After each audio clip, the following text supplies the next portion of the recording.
सर्वेभ्यो नमो नमः। अहं प्रशिक्षित स्नातक संस्कृतस्य शिक्षिका रेणु नरसिंहपुरतः अस्मि। केन्द्रीयः विद्यालयः संगठनः जबलपुर संभाग पक्षतः आयोजितं प्रत्यक्षः प्रसारकक्षार्थं सर्वेषां हार्दं स्वागतम्। अद्य वयं कारक विभक्ति नाम विषये पठामः। आज हम कारक विभक्तियों के विषय के बारे में पढ़ेंगे। इसके प्रथम भाग को हम पढ़ चुके हैं, अब इसके दूसरे भाग की ओर चलते हैं। तो सबसे पहले देखिए बच्चे, कारक विभक्ति परिचय द्वितीय भाग है। तो सबसे पहले देखिए, शब्दानाम अर्थम कथम जानीमे। शब्दों का अर्थ कैसे जानते हैं? प्रश्न पूछा गया कि शब्दों का अर्थ हम किस प्रकार से जानते हैं। अर्थ ज्ञानार्थम शब्दानाम विभागम वर्गीकरणम कुर्मः। अर्थ ज्ञान के लिए शब्दों का विभाग या वर्गीकरण करते हैं, अर्थात शब्दों को अलग अलग करके हम उसके अर्थ को समझते हैं। शब्दों को हम अलग अलग करके उसके अर्थ को जानने का प्रयास करते हैं। संस्कृत भाषायाम अर्थानुगुणम शब्दानाम व्यवस्था करता अस्ति। संस्कृत भाषा में उसके अर्थ को जानने के लिए, किसके शब्दों के अर्थों को जानने के लिए एक व्यवस्था की गई है। सा व्यवस्था एवं विभक्ति, और जो वो व्यवस्था की गई है उसे ही विभक्ति कहते हैं। शब्द रूपाणी शब्द विभक्तिषु व्यवस्थीकर्तानि सन्ति, और शब्द रूपों को 7 विभक्तियों में व्यवस्थित किया गया है, अर्थात शब्द रूपों के द्वारा वो 7 विभक्तियों को उनकी व्यवस्था की गई है कि कौन सी विभक्ति किस प्रकार से आपकी कहाँ प्रयोग होगी। आगे चलते हैं। अब विभक्ति आपने समझ लिया कि विभक्तियों की प्रक्रिया की गई है, लेकिन विभक्ति क्या है वो देखिए। विभक्ति ही इति उक्ते किम। विभक्ति जो है यह उक्ति क्या है ये विभक्ति। वास्तव में विभक्ति का अर्थ होता है विभाग। कति विभक्तयः सन्ति, और विभक्तियां कितनी हैं? सप्त विभक्तयः सन्ति। विभक्तियां हमारी 7 हैं, और वो 7 विभक्तियां कौन सी हैं? पहले प्रथम भाग में भी हमने पढ़ा था इनको, एक बार फिर से देख लेते हैं। प्रथमा विभक्ति, जिसका हिंदी में जब हम अर्थ करते हैं तो उसका चिन्ह होता है ने। संबोधना प्रथमा, हे अरे, जिसका हिंदी में अर्थ करेंगे तो मिलेगा आपको द्वितीय विभक्ति को तृतीया से या के द्वारा, इसमें कोई इंस्ट्रूमेंट होता है, कोई साधन के द्वारा कार्य होता है, तो हम समझते हैं वहाँ तृतीय विभक्ति। चतुर्थी को या के लिए, ये दान देने के अर्थ में होती है, और जो दान स्वीकर्ता होता है उसमें चतुर्थी विभक्ति का प्रयोग होते हैं, और उसका चिन्ह होता है हिंदी में को या के लिए। पंचमी विभक्ति से, षष्ठी विभक्ति का के की, सप्तमी में या पर। इस प्रकार से आप जब हिंदी अर्थ करेंगे तो आपको ये शब्द मिलेंगे। अब देखिए, अकारांत पुल्लिंग के ये हमने प्रत्यय लिए हैं। प्रथमा विभक्ति का अ औ आ, द्वितीय अम औ आन, एन आभ्याम ऐ, आय आभ्याम एभ्य, आत आभ्याम एभ्य, अस्य अयो अनाम, ए अयो एषु। इन प्रत्ययों के माध्यम से आप क्या करोगे? कोई भी आप शब्द बना सकते हो किसी भी प्रकार का। अब ये देखिए बच्चों, जैसे बालह, अब ये प्रत्यय आपका जुड़ा है, बाल मूल शब्द है, उसमें ये प्रत्यय जुड़ा है, प्रथमा का एक वचन, तो आपका रूप बना बालह। द्विवचन का रूप जुड़ा प्रथमा विभक्ति के लिए तो बना आपका बालऊ, और बहुवचन का बालह। ये आपकी प्रथमा विभक्ति है। बाल है, बालऊ, बाला प्रथमा विभक्ति है, और ये प्रत्यय आपके इसमें जुड़े हैं। आप कोई भी शब्द बना सकते हो इन प्रत्ययों के माध्यम से। जरूरी नहीं कि बाल ही आपका हो, बालकः भी हो सकता है, राम भी हो सकता है, नरः भी हो सकता है, नरः नरौ नरः, रामः रामौ रामः। बहुत सारे शब्द आप इनके माध्यम से बना सकते हो। यहाँ पे संबोधन प्रथमा विभक्ति, संबोधन में भी आपकी प्रथमा विभक्ति ही लगती है, लेकिन उससे पहले हे या अरे लग जाता है, जैसे हे बाला, हे बालौ, हे बाला।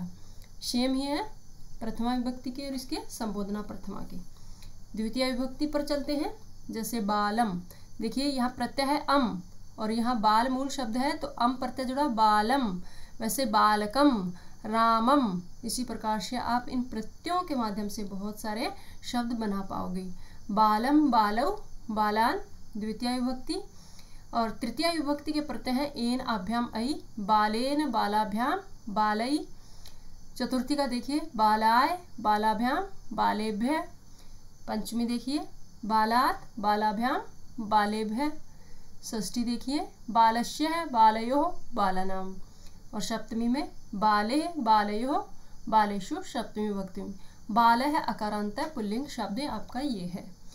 अकारांत वो होते हैं जिनके अंत में ए आई, और ये आपके पुल्लिंग शब्द हैं। आगे हम स्त्रीलिंग नपुंसकलिंग पुल्लिंग सभी शब्दों को देखते हुए इस प्रकरण को पूरा करेंगे। अब सबसे पहले देखिए आपने उसमें पढ़ा एक वचन द्विवचन बहुवचन, वो क्या है उसको थोड़ा समझ लेते हैं। एक वचनम एक वस्तु सूचनार्थम, अर्थात जो चीज एक वस्तु की सूचना देती है वो एक वचन कहलाता है। जैसे बालह ए बॉय, एक लड़का, एक लड़का है। हिंदी में हम लिखते हैं एक लड़का, लड़का खाली लिखते हैं। और इंग्लिश में जैसे हम लिखते हैं ए बॉय कि एक लड़के की सूचना देता है, लेकिन संस्कृत में हम उसे लिखेंगे बालह। जब भी संस्कृत में आप ऐसा लिखा दिखेंगे कि बालह, तो आप समझ लेना वो एक वचन में है। द्विवचन ड्यूल टू बॉयज वस्तु द्वय सूचनार्थम, दो वस्तुओं की सूचना देने के लिए क्या है। हिंदी में आपने देखा होगा एक वचन और बहुवचन ही होता है, सिंगुलर और प्लूरल, लेकिन अपने संस्कृत में द्विवचन भी होता है दो वस्तुओं की सूचना देने के लिए। संस्कृत में शब्द है बालौ, आपने प्रत्यय पढ़े थे अह औ आ, वही प्रत्यय आपके इसमें जुड़े हैं। तो बाल है बालौ द्विवचन का। वस्तु द्वयात अधिक वस्तु नाम सूचनार्थम, दो वस्तुओं से अधिक वस्तुओं की सूचना देने के लिए आप बहुवचन का प्रयोग करेंगे। और उसमें संस्कृत में उसके लिए क्या प्रत्यय है आपका आ, तो आपका बना शब्द बालाह। Boys more than two. बालः बालौ बाला प्रथमा विभक्ते एक वचनम द्विवचनम बहुवचन रूपाणी। एक वचन आपने समझा एक वस्तु के लिए, द्विवचन हो गया आपका दो वस्तुओं के लिए, और बहुत सारी वस्तुओं के लिए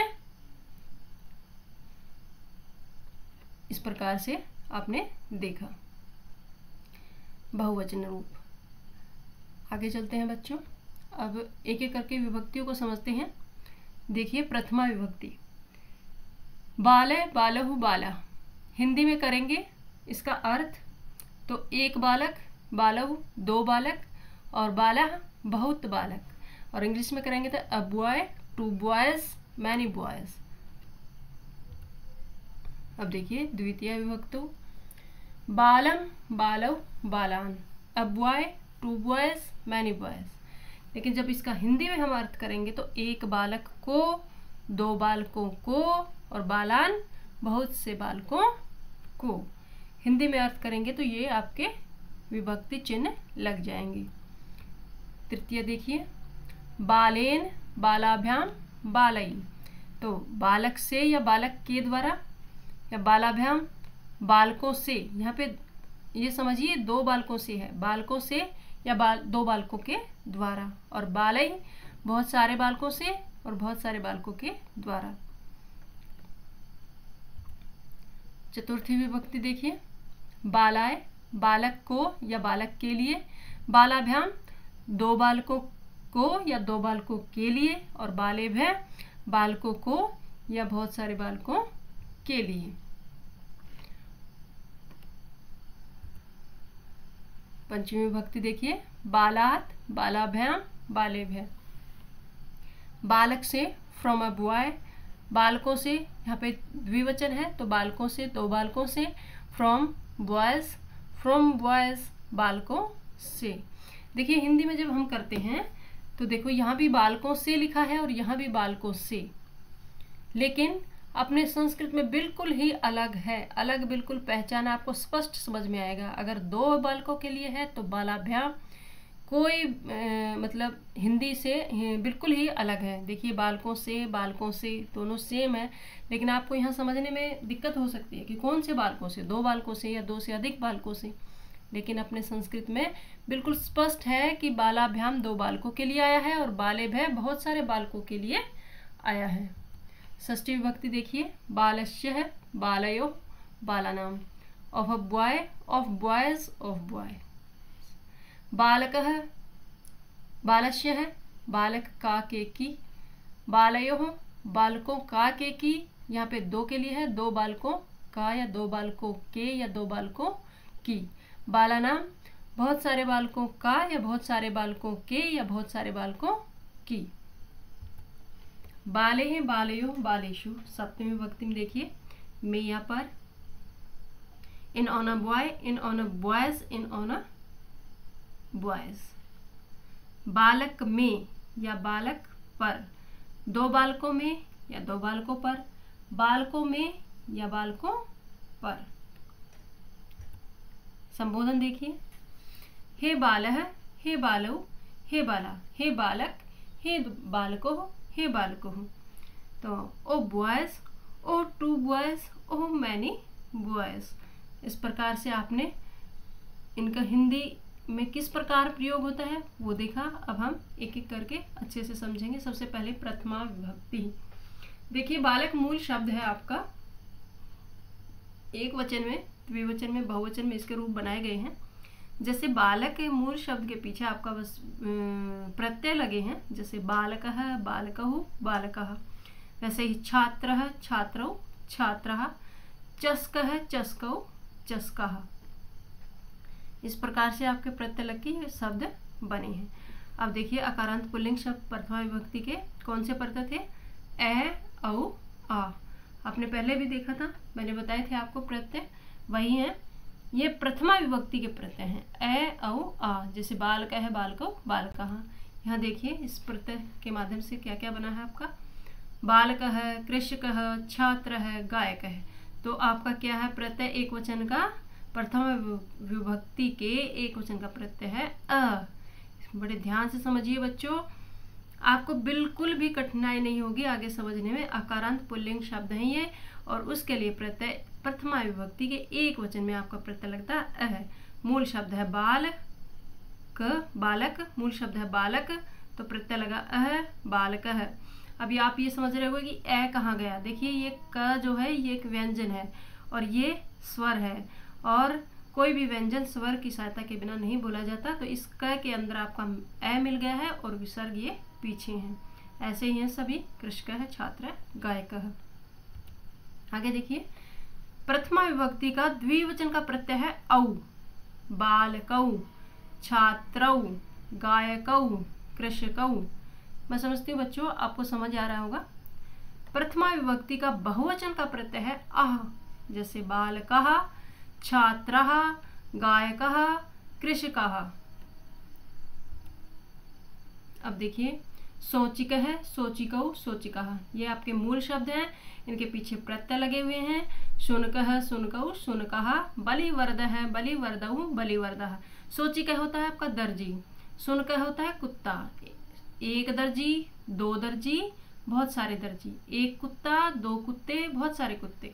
बलिवर्द होता है आपका बैल, एक बैल, दो बैल और बहुत सारे बैल। अब देखिए प्रथमा विभक्ति के जिस प्रकार प्रत्यय लगते हैं ए, औ, आ। जैसे बालक है, बालकौ, बालका, सयुत है, सयुतौ, सयुतः। वैसे द्वितीय विभक्ति के यहाँ पे प्रत्यय दिए गए हैं अब अम, औ, आन। तो बालकम, देखिए शब्द वही है बालक, यहाँ पे प्रत्यय अगर आपका लगा तो बालक हो गया, और द्वितीय विभक्ति का प्रत्यय आपका लगा अम तो बालकम हो गया, सयुतम हो गया। सयुतम होता है आपका बस्ता। बालकम, बालकौ, बालकान, सयुतम, सयुतौ, सयुतान। आगे देखिए अकारांत स्त्रीलिंग शब्द में प्रथमा विभक्ति का प्रत्यय किस प्रकार से लगता है।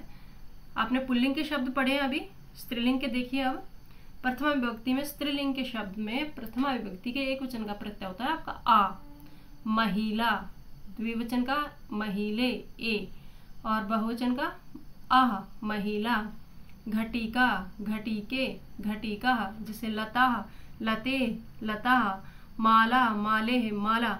कितने भी आप शब्द बना लीजिए, आप उतने ही बना सकते हो। द्वितीय विभक्ति में अकारांत स्त्रीलिंग शब्द का प्रत्यय होते हैं आम, ए, आ। जैसे महिलाम, महिले, महिला।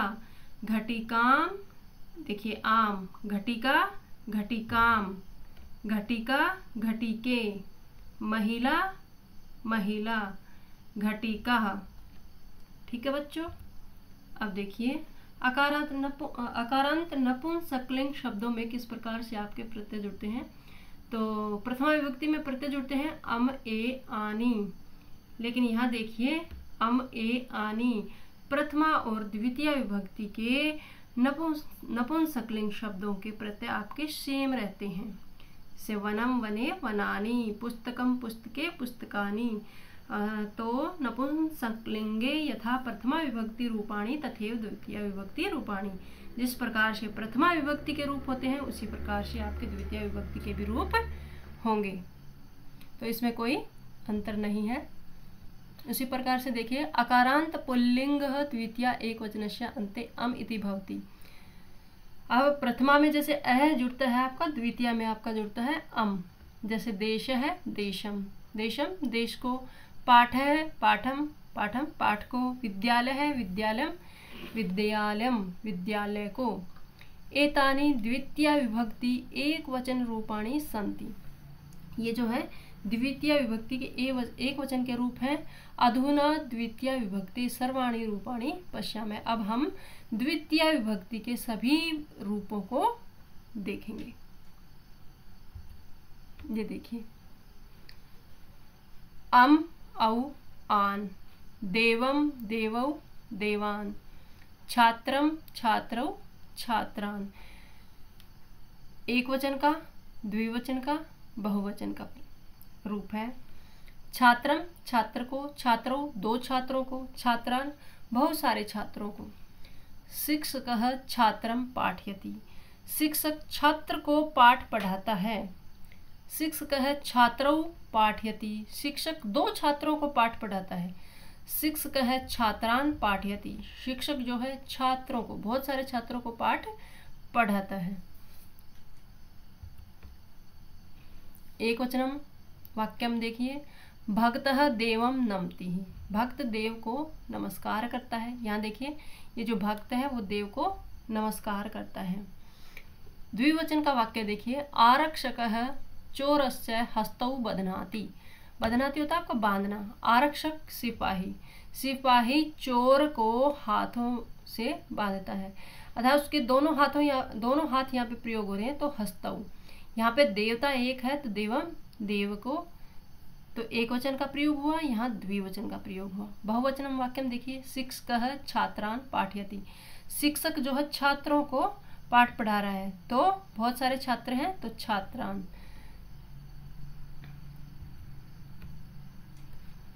युवती वाटिकाम गच्छति, युवती जो है वाटिका में जा रही है। भारवाहक है पेटिकाम नयति, और भारवाहक जो है भार ढोने वाला वो क्या है, पेटिका, पेटी को ले जाता है। छात्र है शारदाम नमति, छात्र शारदा माँ को नमस्कार करता है। तो ये सब आपके एक वचन के हैं। वाटिकाम पेटिकाम शारदाम द्वितीय विभक्ति रूपाणी, द्वितीय विभक्ति के एक वचन के रूप हैं। एतिशाम अन्ते आम इति श्रूयते, जिनके अंत में हम आम सुनते हैं। अब देखिए वाटिका, अकारांत स्त्रीलिंगः द्वितीय एकवचनान्ते आम इति भवति, अर्थात अकारांत स्त्रीलिंग शब्द जो है उसके द्वितीय के एक वचन में आम आपको मिलेगा, आम होता है। जैसे वाटिका शब्द है एक वचन का, तो द्वितीय विभजन का एक वचन होगा वाटिकाम, पेटिका पेटिकाम, शारदा शारदाम। एतानि द्वितीय विभक्ति एक वचन रूपाणी संति, ये सब क्या है, द्वितीय विभक्ति के एक वचन के रूप हैं, स्त्रीलिंग शब्द हैं ये। उसके बाद देखिए भारवाहक है पेटिकाम नयति, भारवाहक जो है पेटिका को ले जाता है। यहाँ पे देखिए पेटिका एक पेटी है तो पेटिकाम, और भारवाहक का पेटिके नयति, भारवाहक दो पेटियों को ले जाता है तो यहाँ पर दो पेटियों का नाम है तो पेटिकी। भारवाहक है पेटिका नयति, भारवाहक बहुत सारी पेटियां उसने ले रखी हैं तो यहाँ पे आया आपका बहुवचन रूप। ये एक वचन है, द्विवचन है, बहुवचन है, और कौन से शब्द हैं ये, स्त्रीलिंग शब्द हैं, पेटिकाम पेटिके पेटिका। आगे देखिए एतानि वाक्यानि पश्यन्तु, इन वाक्यों को देखें। शिशु दुग्धम पिबति, शिशु दूध पीता है। बालिका फलम खादति, बालिका फल खाती है। चित्रकार है चित्रम निर्माति, चित्रकार जो है वो चित्र का निर्माण करता है। पिता वार्ता पत्रम पठति, पिता जो है अखबार पढ़ता है। अब देखिए, दुग्धम फलम चित्रम वार्ता पत्रम द्वितीय विभक्ति रूपाणी, ये द्वितीय विभक्ति के रूप हैं। और एतेषाम अन्ते अम इति श्रूयते, और इनके अंत में हम अम देखने को मिलता है। देखिए, जैसे दुग्धम फलम चित्रम वार्ता पत्रम। देखिए बच्चों, जो आपके ऊपर बिंदी लगी है ना, इसको अम बोलते हैं, म बोलते हैं, मैं की इसमें साउंड आती है। तो आप ये मत समझिए कि वार्ता पत्रम नहीं है, ये आपका अम की साउंड देता है। संस्कृत में जो ये लास्ट में ऊपर बिंदी लगती है वो अम बोला जाता है। अकारांत नपुंसकलिंग द्वितीय एकवचनान्ते अम भवति, और अकारांत नपुंसकलिंग के द्वितीय के एक वचन के अंत में अम होता है। देखिए, वस्त्रम फलम चित्रम वार्तापत्रम एतेषाम् अन्ते अम ए आनि इति श्रूयते। यथा प्रथमा विभक्ति रूपाणि तथैव द्वितीय विभक्ति रूपाणि। जिस प्रकार से प्रथमा विभक्ति के रूप होते हैं वैसे ही द्वितीय विभक्ति के भी रूप होते हैं। हमने पहले भी पढ़ा है कि जो ये नपुंसकलिंग जो शब्द है उसके प्रथमा द्वितीय के एक जैसे रूप होते हैं। वस्त्रम वस्त्रे वस्त्राणि, फलम फले फलानि, चित्रम चित्रे चित्राणि। चित्रेणी नहीं है बच्चों, यहाँ पे चित्राणी है। वार्तापत्रम वार्तापत्रे वार्तापत्राणि। अब एक वचन हम देखिए, शर्मिका खनित्रम चालयति। शर्मिका खनित्रम खुदाल चलाती है। गायिका गीतम गायति, गायिका गीत गाती है। द्विवचन में महिला पुष्पे नयति ही, महिला फूल ले जाती है। यात्रिकः सयुते नयति, यात्री जो है बस्ते लेकर जाते हैं। बहुवचने सुवर्णकारः अंगुलीयकानि रचयति, सुनार अंगूठी की रचना करता है। अंगुलीय होता है आपका अंगूठी, सुवर्णकारः सुनार। बालिका पुस्तकानि पठति, बालिका पुस्तकों को पढ़ती है। तो इस प्रकार से आपने देखा खनित्रम, गीतम, पुष्पे, सयुते, अंगुलीयकानि, पुस्तकानि, ये सब आपके शब्द हैं जिनमें विभक्तियों का प्रयोग हुआ है। अब इनके प्रश्नवाचक शब्दों को देख लीजिए। एते सर्वे हैं whom, किसको या किन को, इति अर्थ सूचयति, इस प्रकार के अर्थ की सूचना ये देते हैं। तो पुल्लिंग के लिए आप प्रश्नवाचक शब्दों का प्रयोग करेंगे, कम, कऊ, कान। स्त्रीलिंग के लिए काम, के, कहा, और नपुंसकलिंग के लिए किम, के, कानी। बहुत ही मिलते जुलते शब्द आपके होते हैं जब भी आप प्रश्नवाचक शब्द बनाते हैं। फर्क सिर्फ उतना है उसके मूल शब्द की जगह, अर्थात जो भी आपकी विभक्ति जिस शब्द में लगी है उस मूल शब्द को हटाकर आप किम के रूप का कै को रखिए। उसके बाद जो विभक्ति उसमें लगी है वो विभक्ति आप लगाइए, आपका प्रश्नवाचक बन जाएगा। अब अकरंत पुल्लिंग तृतीय विभक्ति देखिए है, जिसके प्रत्यय होते हैं एन आभ्याम आई। पहले हम पुल्लिंग शब्दों को देख रहे हैं जिसके प्रत्यय हैं एन आभ्याम आई। चमसेन, चम्मच होती है, चमस आपका मूल शब्द है, उसी प्रकार से फिर एन प्रत्यय जुड़ा है, चमसेन, चमसाभ्याम, चमसही। सुधाखंड है, सुधाखंडेन, सुधाखंडाभ्याम, सुधाखंडई। दंडः, दंडेन, दंडाभ्याम, दंडई। अब देखिए, बालक है चमसेन खादती, बालक जो है चम्मच से खाता है। सॉरी, देखिए बच्चों, तृतीया विभक्ति जब भी प्रयोग करते हैं तो उसमें कोई साधन अवश्य होता है, कोई इंस्ट्रूमेंट, किसी साधन की सहायता अवश्य ली जाती है। तो आपको समझने में समझिएगा थोड़ा, जहाँ पर भी आपको साधन दिखाई दे, किसी साधन से कोई कार्य होता हुआ दिखाई दे तो आप तृतीया विभक्ति वहाँ पर समझोगे। और प्रत्यय तो आपने देखा था एक वचन का, प्रथमा का, तृतीया का एक वचन का एन प्रत्यय लगा हुआ है सब में। यहाँ पे प्रथमा विभक्ति के तृतीया विभक्ति के एक वचन का रूप हम देख रहे हैं। तो बालक है चमसेन खादती, बालक किससे खाता है? चम्मच से खाता है। तो चमसेन, जिस जो भी साधन है, जिस साधन से वह कार्य हो रहा है उसमें आप तृतीय विभक्ति का प्रयोग करेंगे। बालक है चमसेन खादती, बालक चम्मच से खाता है। अध्यापक है सुधाखंडेन लिखती, अब अध्यापक के लिखने का साधन क्या है? चौक। सुधाखंड क्या होता है आपका? चौक होता है, और तृतीया विभक्ति उसमें लगेगी क्योंकि उसका इंस्ट्रूमेंट है। अध्यापक है सुधाखंडेन लिखती, अध्यापक सुधाखंड से लिखता है। आरक्षक है दंडेन ताड़यति, आरक्षक जो है वो डंडे से, आरक्षक होता है सिपाही, पुलिस जो होते हैं, और दंडेन डंडे से, ताड़यति ताड़ता है, पीटता है। तो प्रथमा में हुआ चमसः, तृतीया में चमसेन। सुधाखंड है सुधाखंडेन, दंड है दंडेन। तो एन तृतीय विभक्ति के एक वचन में क्या लगेगा आपका प्रत्यय एन। अब देखिए है अकारांत नपुंसकलिंग तृतीय विभक्ति। यहाँ पे ये नपुंसकलिंग शब्द है आपके वृद्ध है उपनेत्रेण पश्यति।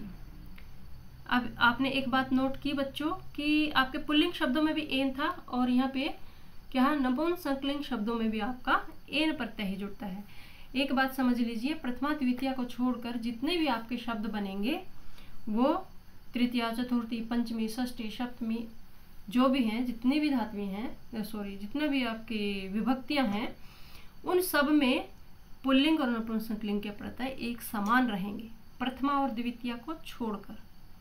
ठीक है, तो वृद्ध उपनेत्रेण पश्यति। वृद्ध किससे देखता है? चश्मे से देखता है। उपनेत्रेण चश्मे को बोलते हैं ऐनक। जना यानेन गच्छन्ति। जन किससे जाते हैं? साधन क्या है उनके जाने का? गाड़ी। वो गाड़ी से जाते हैं तो यानेन।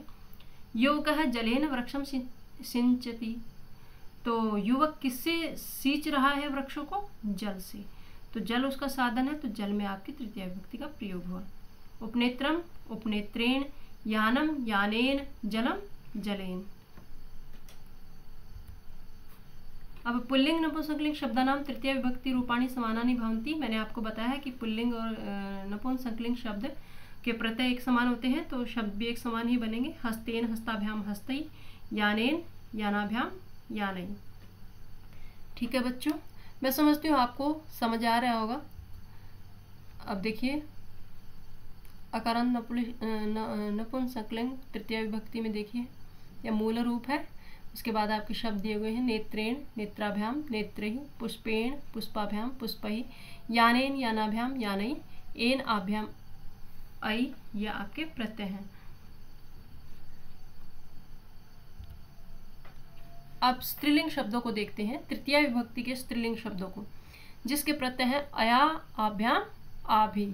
जैसे दोला शब्द है तो आपका अया प्रत्यय लगा तो दोलया। दोला होता है आपका झूला, एक झूला, दोलाभ्याम दो झूले, दोला भी बहुत सारे झूले। द्विचक्रिका, द्विचक्रिका, द्विचक्रिकाभ्याम द्विचक्रिका भी। छुरिका, छुरिका होती छुरी या काटा, चाकू जिसको भी बोलते हैं। छुरिकया, छुरिकाभ्याम छुरिका भी। उसके बाद देखिए बालिका दोलया दोलयति। बालिका कहाँ पर झूल रही है?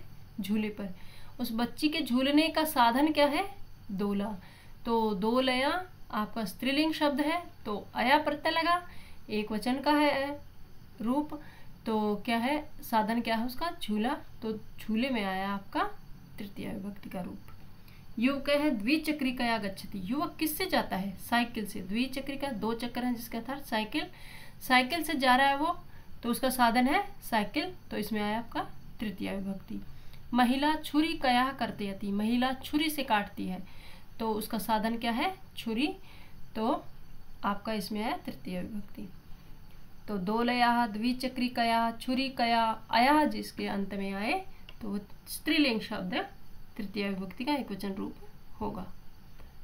अब प्रश्नवाचक देखिए इन्हीं के, जैसे पुल्लिंग का केन, मैंने बताया था पुल्लिंग और नपुंसकलिंग शब्द एक समान चलेंगे तृतीय के बाद, प्रथमा द्वितीय को छोड़ के, तो इनके प्रत्यय प्रश्नवाचक भी सेम ही रहेंगे। आप ध्यान रखिएगा बच्चों, केन केन दोनों के, काभ्याम काभ्याम कई कई। और स्त्रीलिंग के प्रश्नवाचक के प्रत्यय हैं आपके कया काभ्याम काभि। इस प्रकार से आपके शब्द ये बनेंगे। अब देखिए बका है केन तिष्ठति। बगुला किससे स्थित रहता है, खड़ा रहता है? बका है पादेन तिष्ठति। बगुला पैर से या पैर के द्वारा तिष्ठति ठहरता है। अब देखिए यहाँ पे केन जो है आपका, यहाँ पे पाद देखिए, पहले पाद जो है आपका मूल शब्द है और एन इसमें प्रत्यय लगा हुआ है। तृतीय विभक्ति का एकवचन रूप है पादेन, पैर से। तो यहाँ पे आपका देखिए क जो है वो किम के का मूल रूप है। क जो है किम शब्द का मूल रूप है। इस या तो अगर आपको प्रश्न निर्माण करना है तो इस पाद मूल शब्द को हटाकर आप किम के कै का मूल रूप रूप रखिए, आपका प्रश्न निर्माण हो जाएगा। पीछे जो विभक्ति लगी है उसी को लगा दीजिए। जैसे केन है, यहाँ पर कै को हटाया है आपने और पादा की जगह रखा तो केन आपका शब्द बन रहा है ना, केन पादेन केन। वैसे ही वृद्ध है केन चलती, वृद्ध है दंडेन चलती। वृद्ध किससे चलता है? दंडे से चलता है। अगर आपसे ये बोला जाए कि प्रश्न निर्माण कीजिए तो इस दंड जो मूल की शब्द की जगह किम के कै को रखिए और आपका प्रश्न निर्माण हो जाएगा केन। बालिका काभ्याम चलती, बालिका पादाभ्याम चलती। बालिका किससे चलती है? ये द्विवचन का है, दोनों पैरों से चल रही है ना, वो दोनों पैरों से तो पादाभ्याम। बालक है काभ्याम शृणोति, बालक है कर्णाभ्याम शृणोति, कानों से सुनता है, दोनों कानों से सुनता है तो कर्णाभ्याम। बहुवचन वाक्यानि देखिए, सिंह है कई चलती, सिंह है पादई चलती। महिला कई अलंकुर्वन्ति, महिला दीपई अलंकुर्वन्ति। महिला किससे सजावट कर रही है? अलंकृत कर रही है दीपों से, दियों से। तो देखिए बच्चों, जहाँ पर भी आप देखेंगे बहुत समानता है। कई, पादई, कई, दीपई, काभ्याम, कर्णाभ्याम, काभ्याम, पादाभ्याम, केन, दंडेन, केन, पादेन। तो बहुत ही आसान है, थोड़ा सा समझने की आपकी आवश्यकता है। संस्कृत बहुत ही रोचक विषय है। आगे देखिए, बालकाः केन क्रीडन्ति, बालक किससे खेलते हैं? बालकाः कन्दुकेन क्रीडन्ति। ये केन काभ्याम कई आपके प्रत्यय हैं जो बताए थे मैंने। बाला है काभ्याम नमति, किससे नमस्कार करता है? बाला। बाला है हस्ताभ्याम नमति, हाथों से नमस्कार करता है। महिला कई वस्तुनि नयति, किनमें वस्तुएं ले जाती है? किनके द्वारा? महिला संयुतई वस्तुनि नयति, महिला जो है वस्तु में वस्तुएं ले जाती है। कया काभ्याम काभी, मानवः कया जिघ्रति, ये स्त्रीलिंग के शब्द हैं प्रश्नवाचक। देखिएगा, मानवः कया जिघ्रति, मानव किनके द्वारा सूंघता है? मानवः नासिकया जिघ्रति, नाक से सूंघता है। युवकौ काभ्याम गच्छतः, युवक किससे जाते हैं? साइकिल से। देखो यहाँ पर दो है, दो का प्रयोग है, तो युवकौ द्विचक्रिकाभ्याम, यहाँ पर क्या है? द्विचक्रिकाभ्याम गच्छत। बालिका काभि दोलयन्ति, लड़कियां किसके द्वारा झूल रही हैं? बालिका दोला भी दोलयन्ति, झूलों से झूल रही हैं।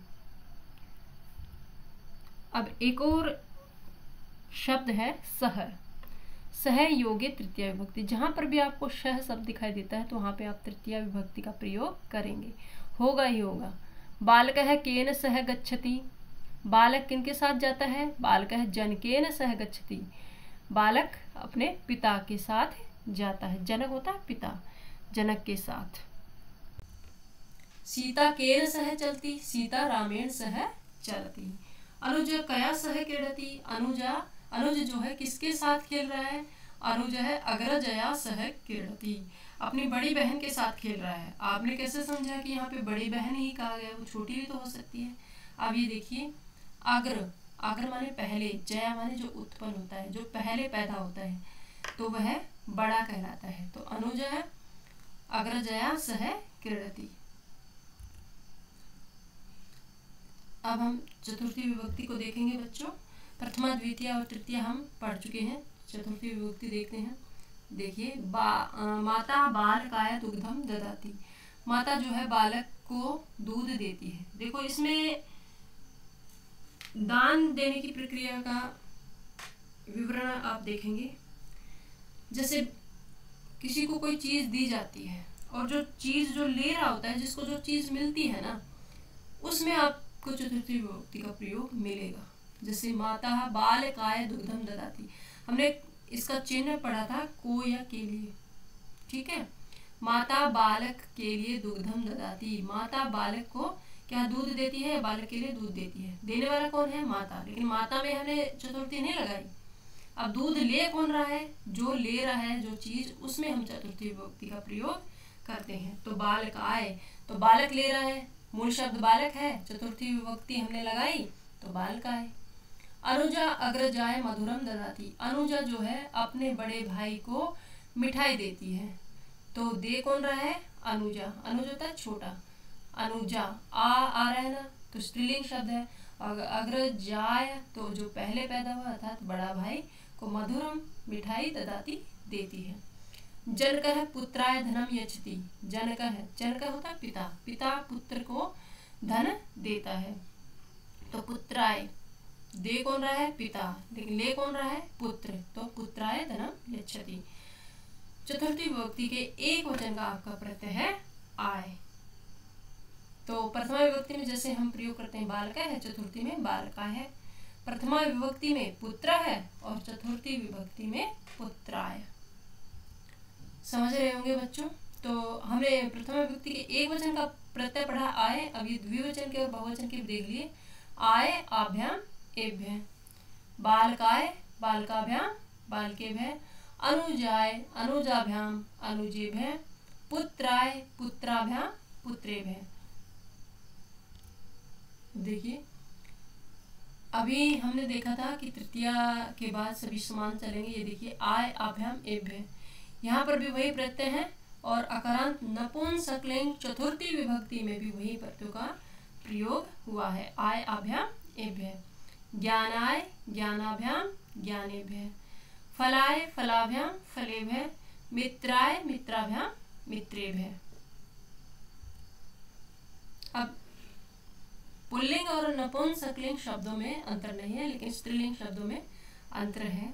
चतुर्थी विभक्ति के स्त्रीलिंग शब्दों को देखिए, इसके प्रत्यय होंगे आयई आभ्याम आभ्य।